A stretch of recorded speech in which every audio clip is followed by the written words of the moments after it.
Audiência pública. Câmara de Cuiabá discute a construção do projeto de lei anual. O orçamento desse ano ele vem menor do que o do ano anterior, 64 milhões. E ao vivo uma entrevista com o deputado federal reeleito, Valtenir Pereira do PROS. É sexta-feira, dia 31 de outubro, e o RDTV começa agora.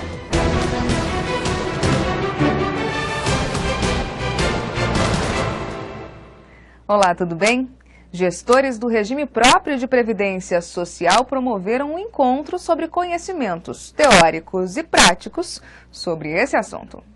A ideia principal do evento é fortalecer os regimes próprios, cuja responsabilidade é gerir toda a parte financeira, que é descontada do servidor, e também o que o município paga para garantir a aposentadoria de quem está na inatividade e de quem ainda vai chegar lá. Algumas cidades enfrentam dificuldades financeiras. A dificuldade porque uma parte é descontado do servidor, outra parte a prefeitura, no caso o ente, ele paga também, são as alíquotas do servidor e da parte patronal, como a gente diz. Só que a prefeitura também ela tem que buscar reduzir esse déficit, por exemplo. Quanto mais tempo fica sem fazer concurso público, ou quanto mais problemas de pagamento a esses regimes próprios tiver, por exemplo, maior aumenta a dívida do município com o próprio regime próprio. O regime próprio de previdência social é uma contribuição do serviço público. Em Mato Grosso, 97 municípios subsidiam o RPPS. Conseguimos mais de 200 participantes, então a gente está entendendo que um representante, no mínimo, de cada município que tem regime próprio de previdência está se fazendo presente aqui hoje. Então estamos tendo uma atuação muito boa dos regimes próprios, uma união para que o pessoal possa mesmo se mobilizar e buscar alternativas de investimentos para os regimes próprios e buscar novas alternativas de gestão dos regimes próprios de previdência. As principais irregularidades são a falta de repasses ou o não repasse integral da contribuição. São aqueles aspectos que têm uma relação mais direta com o aspecto financeiro dos regimes próprios. E muitas outras irregularidades, assim, por dificuldades de compreensão mesmo na concessão do benefício, das regras de concessão, de cumprimento de decisões judiciais, acessos digamos, empresas de consultorias, buscando restituições indevidas, e às vezes os entes federativos entendem que realmente é indevido e na verdade não é. Enfim, em linhas gerais, as principais irregularidades são essas. O encontro, que começou ontem e encerra nesta sexta-feira em Várzea Grande, conta com a participação de palestrantes do Tribunal de Contas, do Ministério da Previdência Social e especialistas na área. E desaparecidos há quase 2 meses, o piloto Evandro Rodrigues de Abreu e o copiloto Rodrigo Frais Agnelli desembarcaram por volta das 2 horas da tarde no hangar da Aliança Táxi Aéreo, no aeroporto Marechal Rondon. A dupla foi resgatada no dia 30 de outubro em Guajará-Mirim, no estado de Rondônia, na fronteira com a Bolívia. Evandro e Rodrigo trabalhavam na campanha de Janete Riva, do PSD, ao governo, quando foram sequestrados por criminosos armados que roubaram a aeronave pertencente à social-democrata. A ação ocorreu em Pontes e Lacerda. Ao desembarcarem no hangar, Evandro e Rodrigo foram recebidos por familiares e amigos que seguravam faixas com mensagens de boas-vindas. Outras informações na reportagem de Jacques Gosch, no portal do grupo RD News.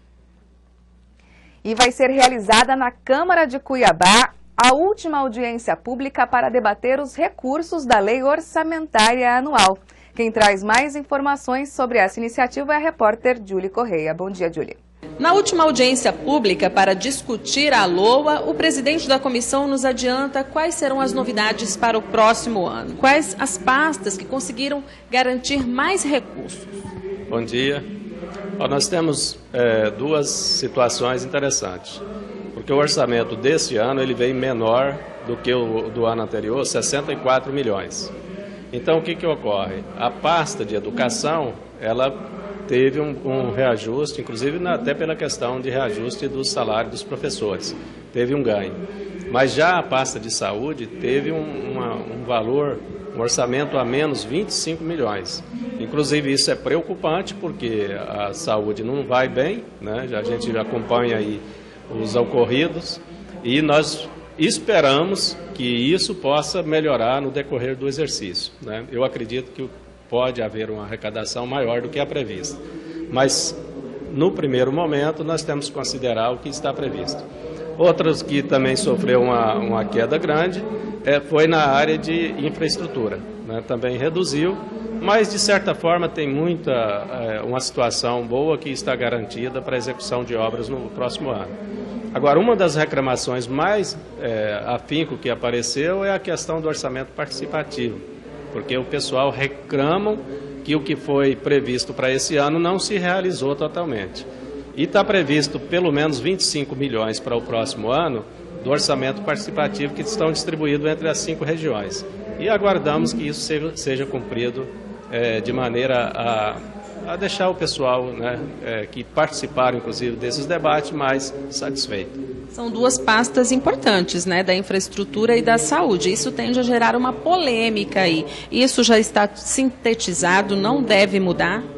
Não, no primeiro momento, não, né? Agora, nós acreditamos que o município pode melhorar a arrecadação, mesmo porque o evento da Copa não trouxe melhoria na arrecadação. Então, também não trará prejuízo, né? Porque implementos novos aí que a gente aguardava que poderia surgir em Cuiabá, não surgiu momentaneamente e depois se desfez. Não houve isso. Então, acreditamos que a arrecadação pode permanecer e ter um reajuste, pelo menos, do índice inflacionário, que deve girar em torno de 6%, o INPC. Qual deve ser o valor total da LOA para o próximo ano? A LOA está orçada em 1.913 bilhões de reais. E na pasta da saúde, quanto fica? Está 536 milhões, né, previsto para o próximo ano, e nesse ano corrente era 561, ou seja, 25 milhões a menos para o próximo ano. Muito obrigado pela sua participação aqui no RDTV. Voltamos aos estúdios. É com você, Thalita. Obrigada, Julie.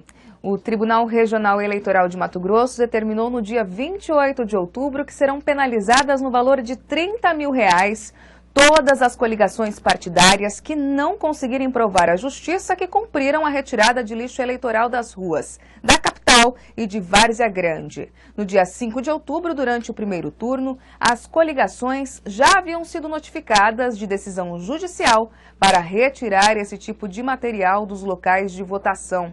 A decisão foi motivada por um pedido do Ministério Público diante da sujeira produzida nas ruas da Grande Cuiabá. E você não saia daí, porque na volta temos ao vivo a nossa entrevista ao vivo. E hoje é com o deputado federal reeleito Valtenir Pereira, do PROS. Peço que você mande a sua pergunta por meio do endereço tv.rdnews.com.br para mandar o seu questionamento e repassarmos aqui ao nosso convidado. Voltamos em 2 minutinhos.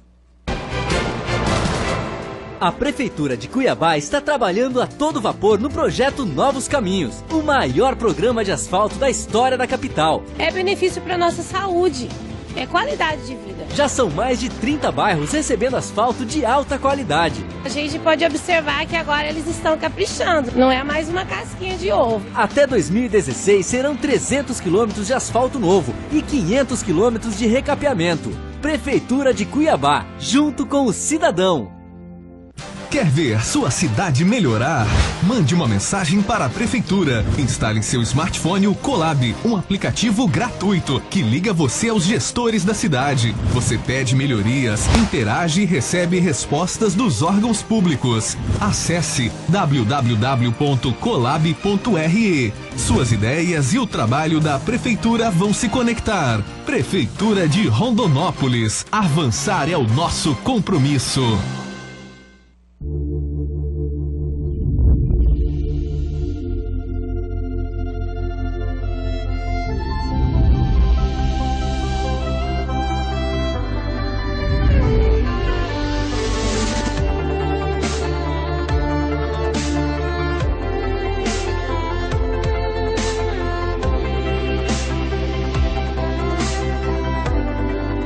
Alphaville Buffet, sua primeira escolha.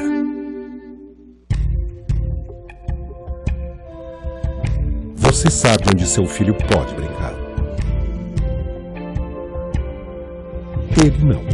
Evite os acidentes domésticos. Uma campanha Unimed Cuiabá. A Prefeitura de Cuiabá está trabalhando a todo vapor no projeto Novos Caminhos, o maior programa de asfalto da história da capital. Eu já moro aqui há 20 anos e nunca foi feito um trabalho desse aqui. Já são mais de 30 bairros recebendo asfalto de alta qualidade. Que é um asfalto muito bom, não é aquela casquinha de ovo que nem se diz, não. Até 2016 serão 300 quilômetros de asfalto novo e 500 quilômetros de recapeamento. Prefeitura de Cuiabá, junto com o cidadão. No mundo atual, a velocidade da notícia anda no tempo do próprio acontecimento. E você analisa, opina, busca, atualiza, onde quer que você esteja. A notícia tem que estar na sua tela, na palma da sua mão e onde você quiser. Um site de notícias só é completo quando você pode compartilhar, assistir e participar dos acontecimentos. RD News, RD TV e blog do Romilson. Jornalismo político e interativo. Leia, assista e opine. Mutirão da conciliação é mutirão, da conciliação é mutirão, da conciliação. Chegou o Mutirão da Conciliação Fiscal.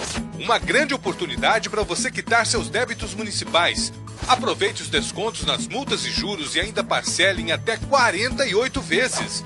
Atendimento de segunda a sexta na Procuradoria Fiscal do município e na Secretaria de Cultura.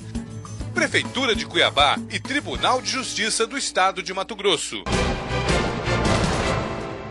De volta com a RDTV e ao lado do deputado federal reeleito Valtenir Pereira do PROS para uma entrevista ao vivo. Lembrando que você pode participar desse bate-papo enviando a sua pergunta ao nosso convidado. É só acessar o endereço tv.rdnews.com.br.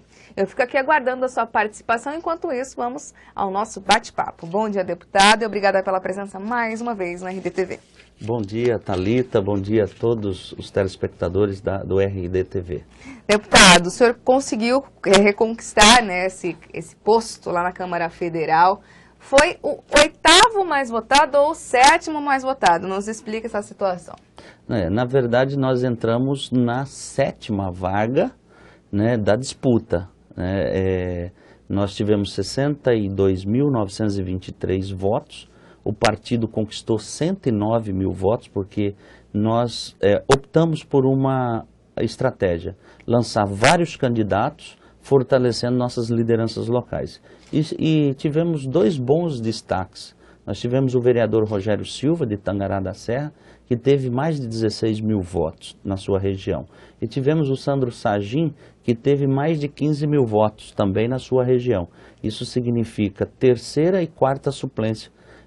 Inclusive, nós estamos articulando para que o J. Barreto, que é o primeiro suplente, a Jusce Ribeiro, que é a 2ª suplente, Rogério Silva, do PROS, 3º suplente, e também o Sandro Sagim, que é advogado, é o 4º suplente, possa assumir nos próximos 2 anos o mandato na Câmara Federal, fortalecendo o grupo.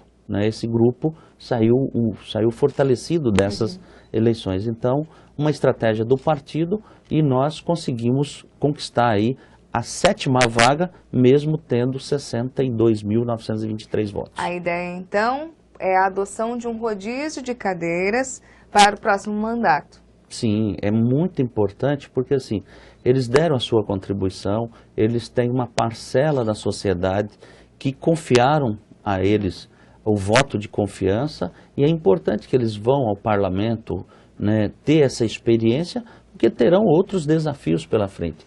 E é assim que faz política, somando, né, trazendo as lideranças para próximo do poder, para que elas possam exercer e os próximos desafios elas estejam fortalecidas para também fazer o enfrentamento. Deputada Fátima Lins se manifesta pelo chat, o parabeniza pela reeleição e, segundo ela, acredita que os votos que teve foram conquistados pelo reconhecimento do trabalho, que o senhor continue assim.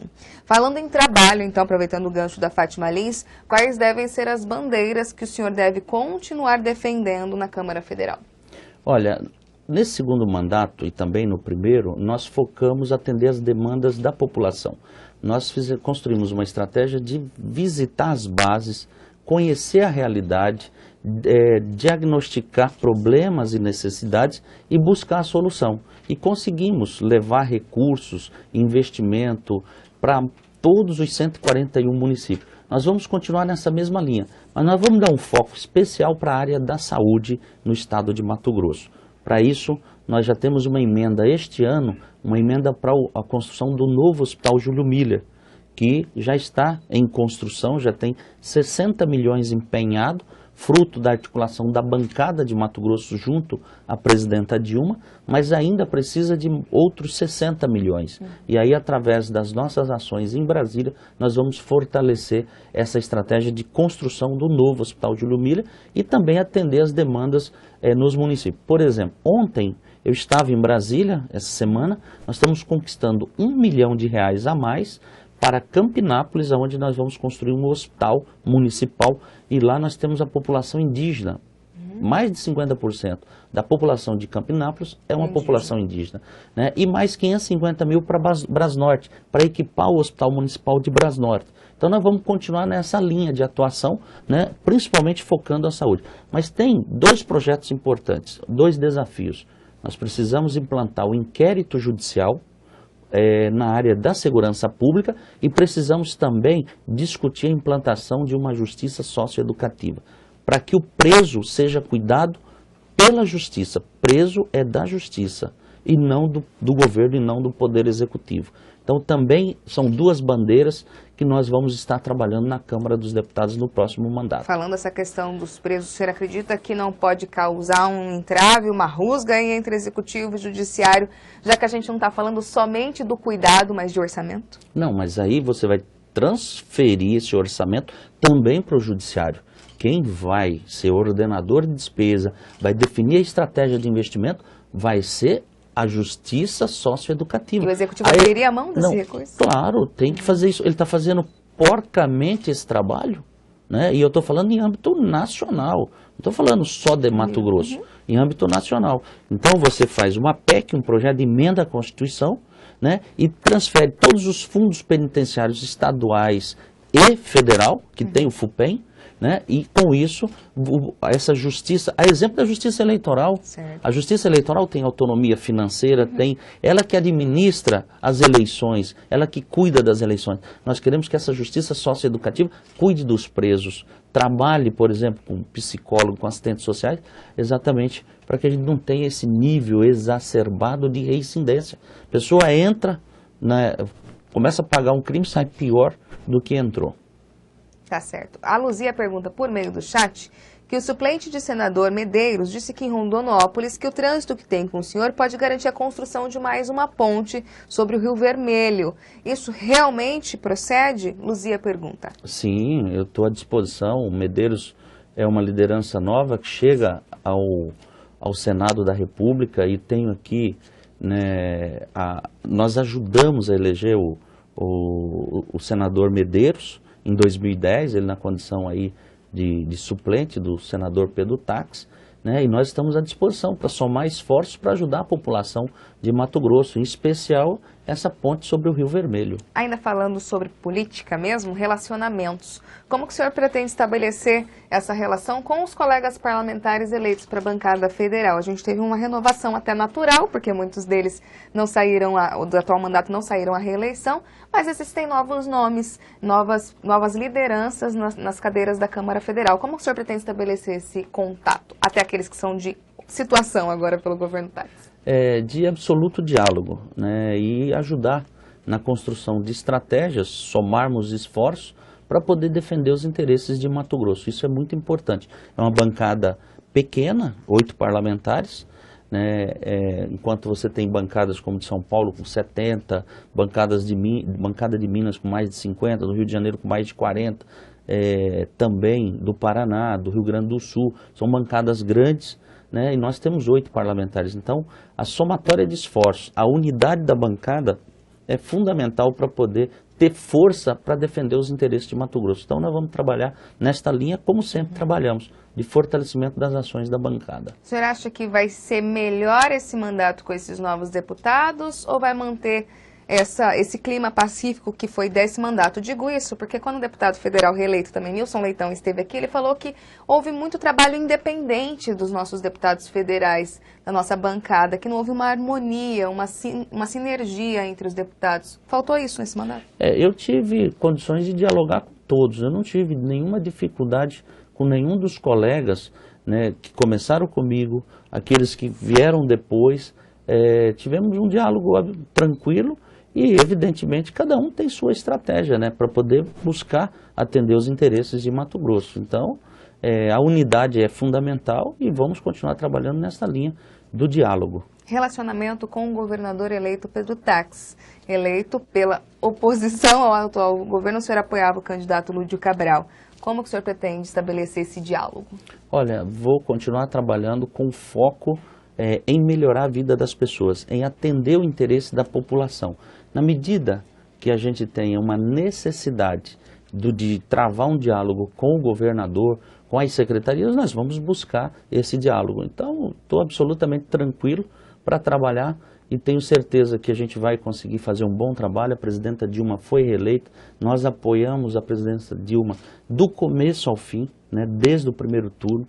Não fomos oportunistas e o Palácio sabe disso, o ministro Berzoini sabe disso, o ministro Mercadante, ministro Paim da Educação, enfim, a esplanada sabe que o deputado federal Valtanir apoiou de peito aberto, de cara limpa, a presidenta Dilma aqui. Então vai ser uma relação muito boa com o governo federal e isso vai facilitar a gente fazer interlocução com o Mato Grosso, trazendo recursos e os investimentos necessários para o povo de Mato Grosso. O senhor já teve alguma conversa com o governador eleito Pedro Tax? Já foi chamado para uma conversa? Não, ainda não, mas nós estamos absolutamente tranquilos, né? Se formos procurados, estamos à disposição.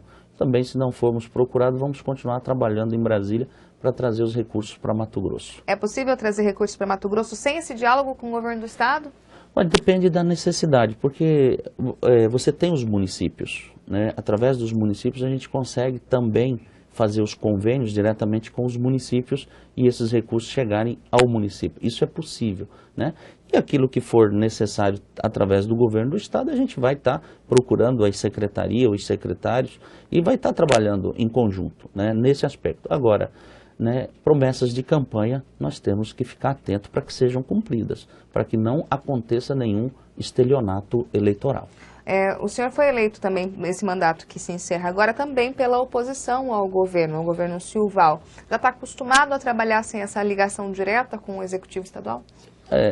Veja, esses últimos 4 anos, nós procuramos as secretarias, os secretários, naquilo que havia de necessário estabelecer uma parceria com o governo do estado, nós conseguimos estabelecer essa parceria. Então, eu acredito que não vai ter dificuldade para poder trazer investimento para Mato Grosso naquilo que houver necessidade do governo do estado estar presente. Agora que o mandato do senhor está findando, como que o senhor avalia esse trabalho conjunto entre bancada federal e governo Silval?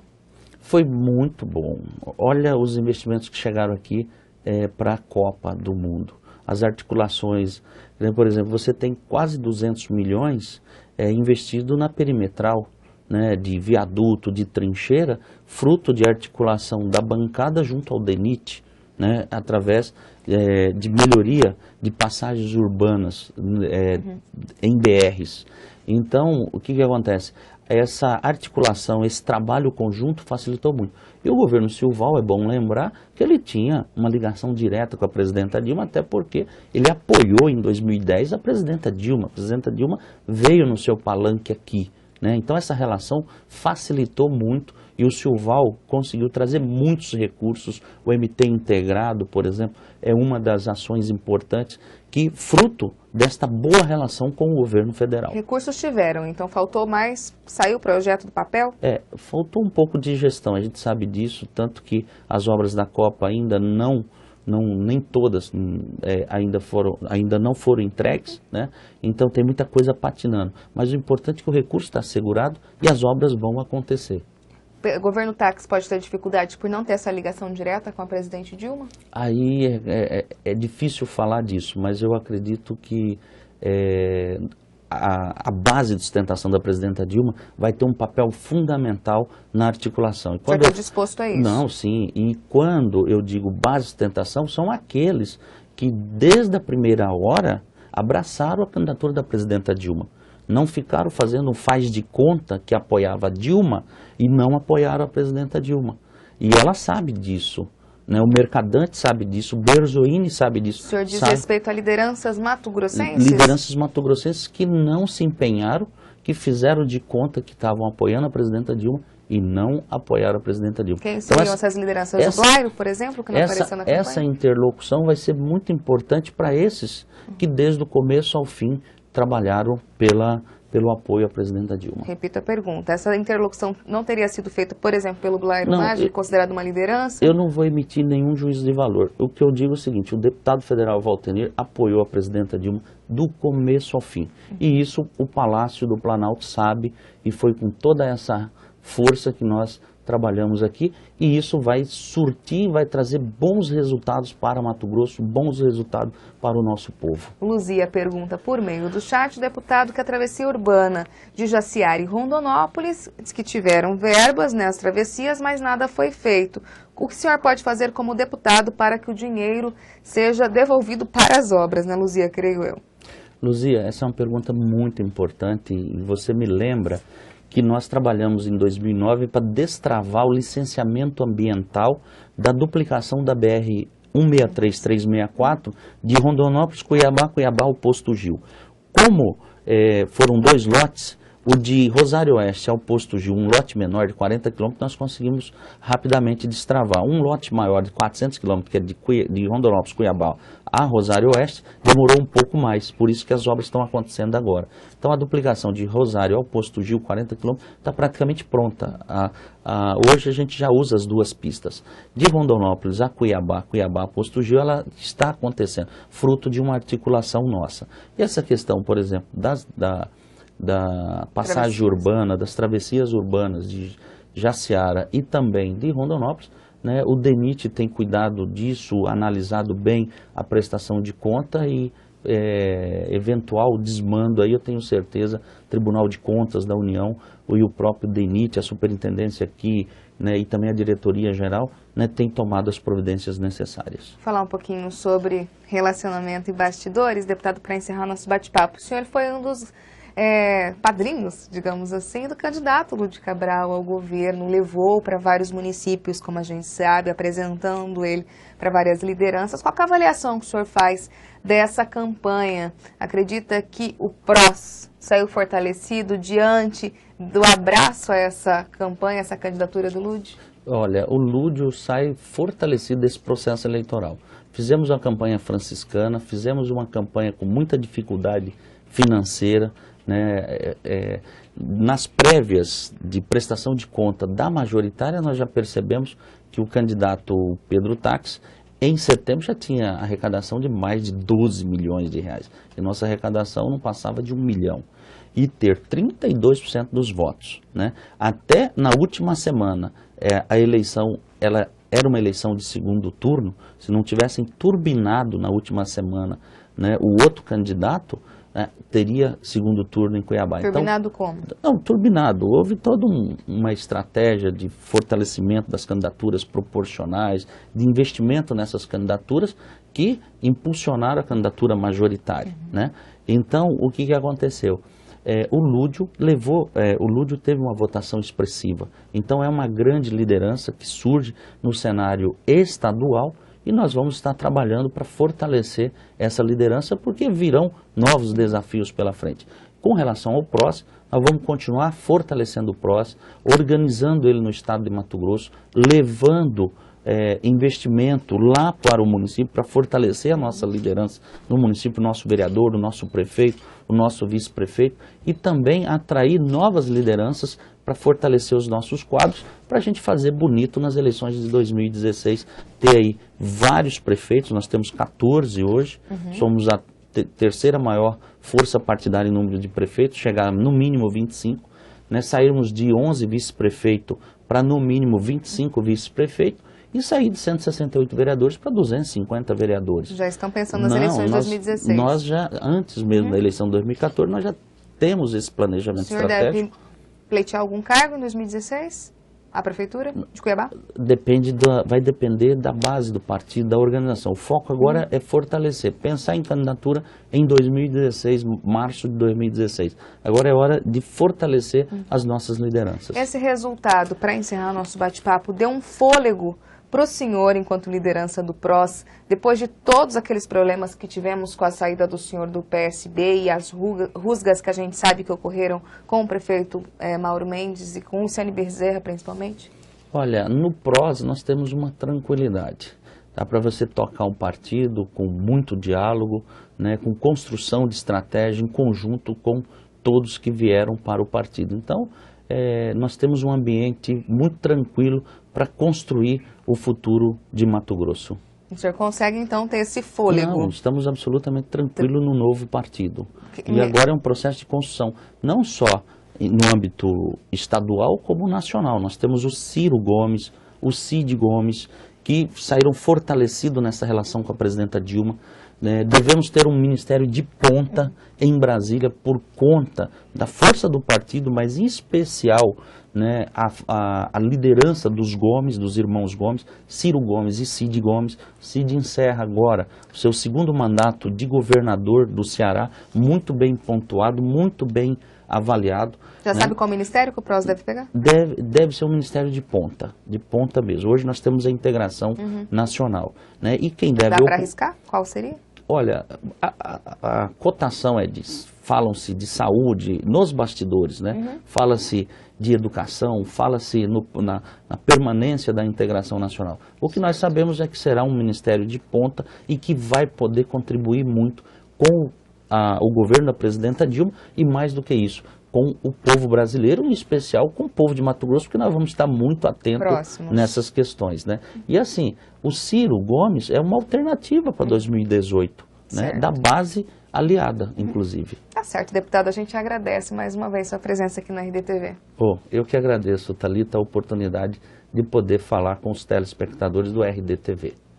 Bom, é isso. Obrigada. A edição do RDTV vai ficando por aqui, informando que a partir de segunda-feira, dia 3 de novembro, quem passa a apresentar o RDTV é a jornalista Nádia Barros, em razão do período em que saio de férias. Não deixe de prestigiar o nosso programa. Vejo você em dezembro. Então é isso. Conte conosco. Um bom fim de semana e um bom descanso. E até a volta.